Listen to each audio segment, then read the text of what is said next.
Hello বন্ধুরা, আমরা মন্দিরের মধ্যে চলে এসেছি। দেখো, তো বেশি লোকজন তেমন আসেনি, প্রায় 12টা মতো বাজে। একটু পরে এখানে লোকজনে পুরো ভর্তি হয়ে যাবে।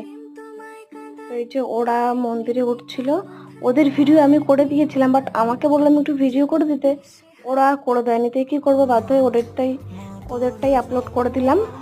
তো এই দেখো, এখন ঠাকুর মশাই চলে এসেছে, পুজো শুরু হয়ে গেছে, সবাই বসে আছে।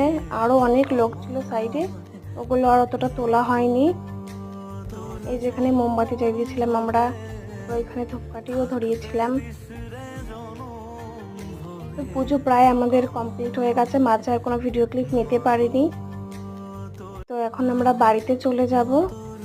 যাওয়ার জন্য এই যে প্রায় এবার একটু ঠাকুরের কাছে প্রণাম করে যাই শেষবারের মতন, যে আবার কবে আসতে পারি। তো দেখো,